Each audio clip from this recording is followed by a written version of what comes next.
What's going on, everybody? This is A&J, and welcome back to the network. And today we're going to do some Broncos talk. And with all the opportunities that I've missed to put forth some content over the last several weeks, I'm actually going to be cramming at least 8 weeks worth of it into this one video. And it's going to be pretty much the same thing for my all around NFL video that I'll be doing a little bit later here. And needless to say, it's going to be a mixed bag, but then again, it's 2020, so what else is new?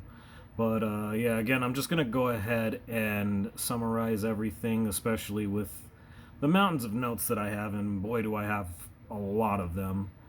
But nonetheless, we'll just hop right into that. So we're going to start, of course, from the beginning, week one. The nightcap of the Monday night doubleheader, which was against the Titans. And to me, this was a game where there were a few different things that were going on. Obviously, there is definitely the glaring absence of Von Miller, where he wound up injuring his foot before the season started during practice, the last play of practice, as I understand it. And I don't know how else you can describe that other than a bit of irony to that, because, I don't know that if we would have had any kind of a preseason that would have been any different. I mean, because we've seen in the past where preseason has had its fair share of injuries that have taken players out for an entire year and then some in some cases, most notably Michael Vick back, I believe it was 2003, where he wound up breaking his foot or leg. I'd have to look that one up, but of course he was out the entirety of that season. I think he came back late in that season. I don't really remember off the top of my head. Again, I'd have to go and research that, and I'll revise that at another time. But in any case, that's just an example of the things that have happened. And of course, it didn't help that going into the game, we didn't have Courtland Sutton. He at least missed that first game, and the absence was certainly noticeable, but you could argue that you've had guys that have stepped up, in namely Jerry Jeudy. You've also seen good things out of Tim Patrick, at times Deshaun Hamilton. Noah Fant has definitely emerged, but recently he's turned out to be nicked up quite a bit here and there. Hasn't been quite as effective as he's capable of being. But, with this one in particular, it was just really, really interesting how much the preseason was missed because of the fine-tuning that takes place during those 4 weeks. I guess it would have been 3 now that they've made the changes to the format, particularly now that we're going to have a 14-team playoff tournament bracket that is going to be starting this year. And I believe, in addition to that, is where they were going to wind up making it 3 preseason games instead of 4. It's really hard to say because, again, we didn't have it, obviously, but that has been seeming to be the direction that they've been leaning towards going for a long time. But of course, all the things that you would like to see as far as the defense, they actually did a pretty good job, especially against a Derrick Henry. I mean, of course, Derrick Henry is a completely different beast onto himself. I mean, he's going to get his no matter what. But I feel like they did pretty good as far as containing him. It's just a lot of the mishaps on offense, particularly with Drew Lock, where he has this tendency that he wants to make more happen than what he really needs to. I mean, he just makes a lot of unnecessary reads and costly ones at that. More specifically, one late in the game where he had a shot to get Deshaun Hamilton in the end zone for the go-ahead touchdown, and probably would have been enough to put the game away, barring a solid Broncos defensive stand. But Of course, that gave Tennessee the opportunity to take the lead and ultimately win the game, which they did. And then, of course, you have the matchup the following week in Pittsburgh, where a lot of good things did happen in this game. And, of course, this is where Locke goes out with the shoulder injury, where it was out for a couple of weeks. And it seemed like things were going to turn around with Jeff Driscoll in, but it was just too much Pittsburgh, too much James Conner, too much Juju, whatever you want to call it. I mean, Pittsburgh's been that buzzsaw. I mean, they're still undefeated for a reason, so there's that. And then following week, going against the Bucks, Driscoll just really didn't get anything going at all, and you can't afford to have that happening going against Tom Brady, whether it's in New England, whether it's Tampa Bay. Hell, he could have gotten traded to Green Bay for Aaron Rodgers for all that's worth, and you still would have had the same issue. So there's that. Of course, Brett Ripien wound up taking over late in the game on the final Broncos drive, which I'm kind of wondering why they waited so long to bring him in as bad as things got, especially because of the fact that in that game, the Broncos actually did well with keeping Tampa from doing a whole lot in the second half. So, that was certainly a bright spot in that game, but, it was just all too little too late. And, of course, Ripien wound up throwing the interception that would have probably led to a touchdown. Okay, so I forgot they did have a first half touchdown that really didn't even matter in the end. But that aside, we move on to week 4, and Ripken actually gets the nod as a starter, and it actually started off a little shaky because the Broncos defense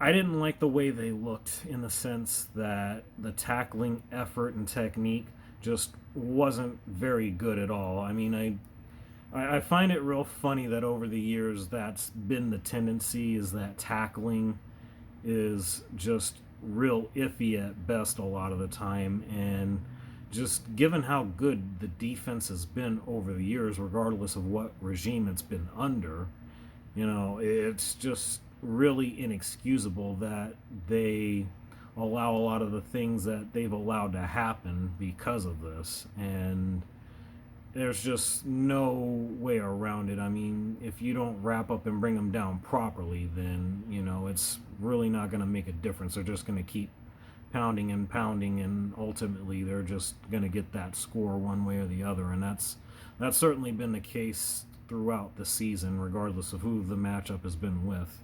But that aside, that of course led to Sam Darnold rushing touchdown.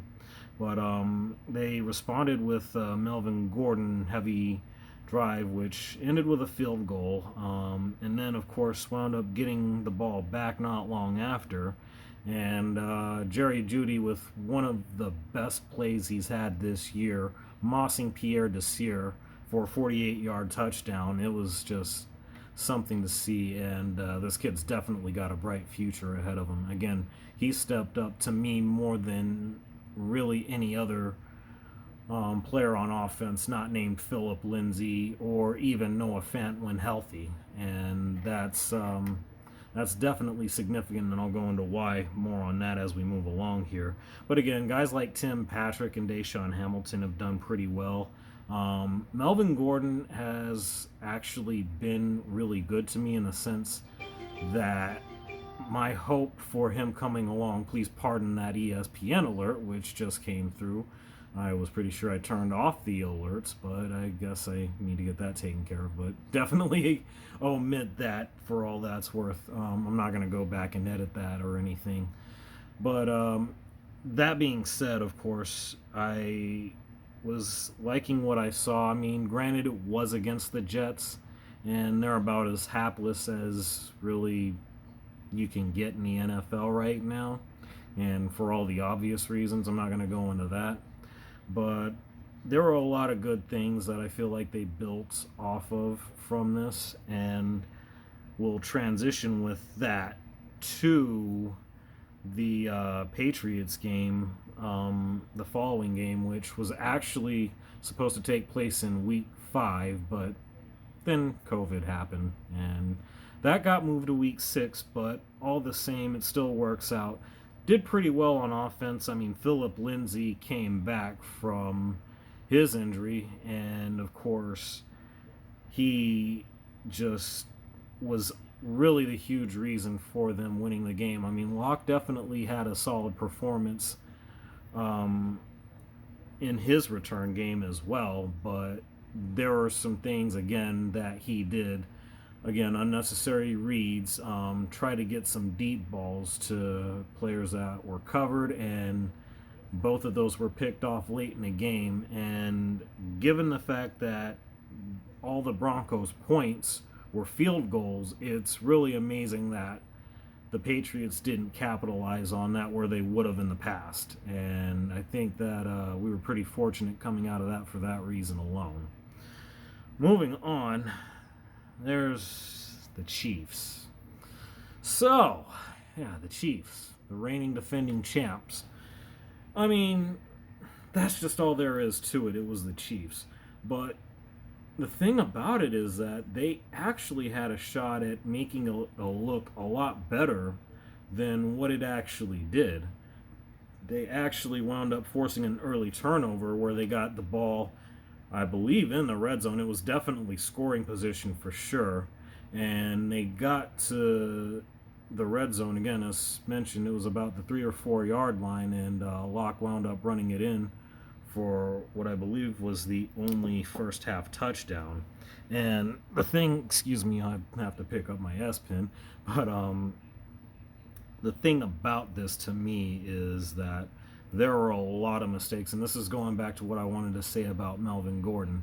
The thing I looked forward to the most about his signing is that he was going to take, or well, not take carries away, but he was going to share carries with Philip Lindsay, and he was going to do so to a point to where my hope was at least that it was going to some degree, minimize any sort of chance for injury to Philip Lindsay, because, I mean, let's be honest, he's had his fair share of them, and he's still very early in his career. And as a running back, that is still pretty alarming, especially for the fact that he's all of 5'7", 195, maybe 200. I'm not real sure. I don't think he's put on any weight since he got signed on as an undrafted free agent. But, you know, that's always been a concern to me. I mean, his production has actually made up for that in a lot of ways. But at the same time, just given the league the way that it is as constructed, you can't tell me that you look at that and not think to yourself, like, you got to really be careful with him, because you just never really know. I mean, the next play could be the last one that you'll see for him for a while, at the very least. And again, given that it's the running back position, you just don't want to leave things to chance. It's not the kind of game to be doing that in. But yeah, going back to Gordon, of course, he had a fumble that, much like in the week 1 game against Tennessee, was costly. And of course, Chiefs would capitalize on that. And as if that wasn't bad enough, they had a flea flicker play where all he had to do was flip the ball back to Locke. Yet he somehow heaved it overhead and gave all the Broncos fans flashbacks of the very first play of scrimmage of Super Bowl 48. Like, we really need that right about now. But I digress. Of course, Locke didn't do himself any favors. He wound up throwing a pick 6 to Sorensen, and it just seemingly would go... Oh, that actually came before the flea flicker botch, but nonetheless, I mean, it just didn't really get any better from there. The Broncos just unraveled at that point. I mean, they did pretty good, again, defensively, as they have, but you just can't keep shooting yourself on offense, especially against a team like the Chiefs. And really, it doesn't even matter who it is. You're going to get exposed regardless. But moving on, following week, Chargers. Wow, this was really interesting given how the Chargers have operated this season, especially with double-digit leads. And I really find it funny that that wound up being the case in this game, especially because when it really boils down to it, it doesn't even matter if it's been Locke, Driscoll, or even Ripien. The issue for the offense has been slow starts. And that's something that's really got to turn around quick, fast, and in a hurry. And it's not even so much for playoffs because even with there being a seventh seed in each conference for the playoffs, I am just going to treat it like that's going to be out of the question, largely because of the fact that, on top of injuries, not to mention the COVID situation, but really there are a lot of other teams in the conference that I feel like look a lot better. I mean, you've got the Browns. Obviously, the Steelers and Ravens are going to come out of the North as well. Um, to me, even though it's been iffy at times, the Raiders have looked good, and that's on top of having to compete with the Chiefs as it is. And then with the AFC, the rest of the AFC, I mean, you've got the East where Buffalo has definitely taken that division over, and it's almost not even close. And then you have Miami, where Tua has taken over and actually is looking pretty good right now, although he's had his one start. So we're going to see how they continue to do from there. Interestingly enough, they're coming to town to take on the Cardinals, so that'll be a fun little matchup. Again, something for another video, but um, that aside, just getting back on the subject, they wound up having a double digit lead where, again, just the slow starts on offense just don't help. And to me, it's a matter of Locke doing things where I'll just look at it this way. If he studies the stuff that he does on film and learns to cut out what has gone wrong, then he'll be well on his way. This was also another example where if he relies on his checkdowns correctly, then that's just going to open more things up because he wound up getting deep balls, particularly to Deshaun Hamilton, that wound up actually materializing to Bronco points. And, he's just got to learn to manage a game and not just be a gunslinger. I mean, that's not something that we need at this point in time, especially now that we don't have Hamilton for the rest of the year when he went out week 2 against the Steelers. But, of course, Lindsey went off, had pretty good touchdown run, which got them on the board. And then, of course, Alberto. I have been trying to work on pronouncing his name, but a lot of people are going with Alberto, and I think that's something that's probably going to wind up sticking. Ask Greg Gumbel. But anyway, Alberto has actually been incredible at times. I feel like he's looked better than Fant, which is saying a lot because, again, Fant has performed really well when healthy, but Alberto has stepped up in big ways, and he's another one who has a really bright future ahead of him along with Jerry Jeudy. And it helps that he played with Drew Lock out in Missouri. That said, a lot of the things that you have to build off of with the Broncos offense, you tend to find a lot of positives in that. And I just, again, feel like Locke has to manage the game a lot better than what he has throughout. He actually showed a lot of signs of being able to do that in the 5 starts that he had in 2019. But, for some reason, he just has been a little off kilter, to say the least. And hopefully he's starting to ring himself in a little bit. But I think time will only tell on that one. But I'm starting to like what I'm seeing. Hopefully this winds up changing for the better. Hopefully we can keep Lindsey healthy, as he's listed as questionable going into the game against the Falcons this Sunday. Him along with Callahan. Patrick was out for the game against the Chargers, and hopefully we get him back pretty soon because, again, he stepped up significantly in Cortland Sutton's absence. So looking forward to that, and especially because with Atlanta, their pass defense has not been particularly good. 324 a game in passing yards allowed. I mean, it's not helping that our rushing yards allowed is 123 a game. Again, that's where I feel like we got to do better tackling, because that's, excuse me, where we've gotten exposed a lot of the time is in the run game.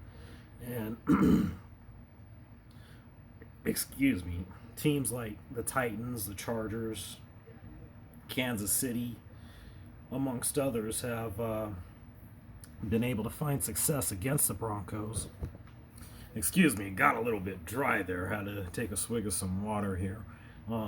That's why I can't wait to get this hard drive that I just ordered for my laptop. I'll actually have some editing software, so you guys won't have to deal with that so much. Again, I haven't been editing any of my videos, so that's something that'll hopefully change here in the coming days. But anyway, as I was saying, yeah, 123 per game against the rush, and you got a guy like Todd Gurley who actually is proving that things haven't been quite as bad with him as it may have seemed. Of course, he's had his issues with injuries the last couple of years with the Rams. Well, yeah, the last couple of years, especially back in 2018, where he didn't really do anything in the Super Bowl against the Patriots. And, well, we all know the end of that story. But anyway, yeah, I just feel like better tackling effort and technique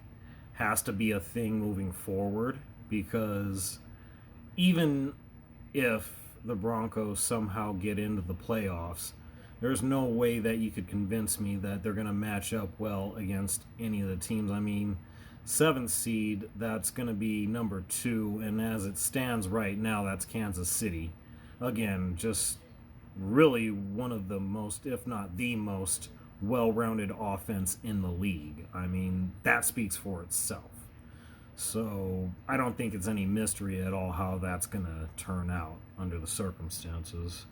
But anyways, I hope I summarized that, as I see I'm running on 23 minutes, which wasn't quite how far I was wanting to go with that. But again, work in progress. I'm starting to get back into the swing of things, so hopefully with all these other videos I'll be able to cut that down. And as long as I continue to post everything that I'm planning to post, I'm not going to have to worry about that so much. But nonetheless, all of that aside, definitely let me know what you guys think. Hopefully you enjoyed the content, and if you do, definitely drop the thumbs up down below. Need as many likes as I can.